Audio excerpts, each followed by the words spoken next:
Turning 65 is a Medicare milestone, but if you're still working and covered by your employer's health insurance, the rules around what you need to do, and when, are more complicated than most people realize. The single most important factor is how many employees your company has. That number determines whether you can safely delay Medicare or whether you need to sign up right now. Here's the fundamental split. If your employer has 20 or more employees, your employer's insurance pays first, Medicare is secondary. In that situation, you can delay Part B without any penalty, because your employer coverage is considered primary and valid. On the other hand, if your employer has fewer than 20 employees, a small business, Medicare becomes your primary payer. If you haven't signed up for Part B, Medicare won't pay anything, and your employer's small group plan won't cover the gap either. This can leave you with enormous uncovered medical bills. Regardless of your employer size, there's one thing most people should do at 65, sign up for Medicare Part A. For the vast majority of workers, Part A is completely free because you've paid into it through FICA taxes during your career. You need at least 40 quarters of work, which is 10 years. Part A covers hospital stays, skilled nursing, and some home health care. Since it costs nothing, there's almost no reason to delay it. The one exception is if you're actively contributing to a health savings account. Now here's a trap that catches a lot of people: health savings accounts. An HSA is a tax-advantaged account tied to a high-deductible health plan. You can contribute pre-tax money and use it for qualified medical expenses.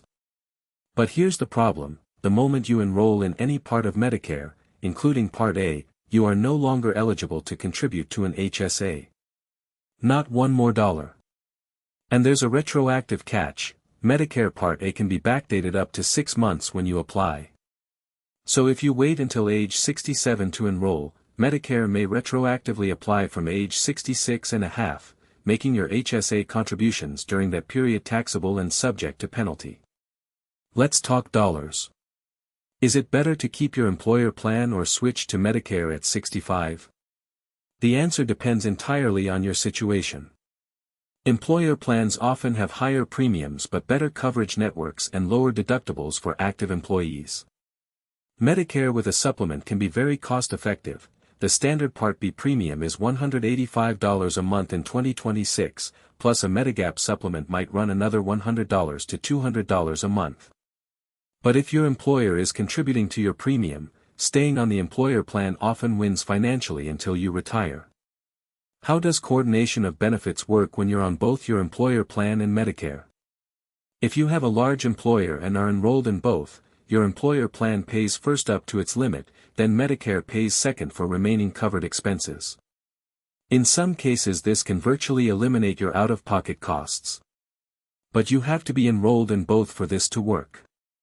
If you're on a small employer plan with Medicare as primary and you don't have Part B, Medicare simply won't pay, and your employer plan won't pick up the tab either.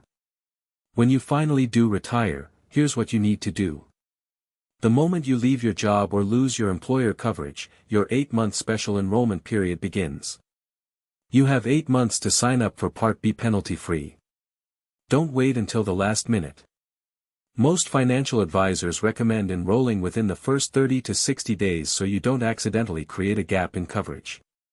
You'll need to contact Social Security, either online at ssa.gov or by calling 1-800-772-1213, and you may need a form called CMS L564 completed by your former employer to document your prior coverage.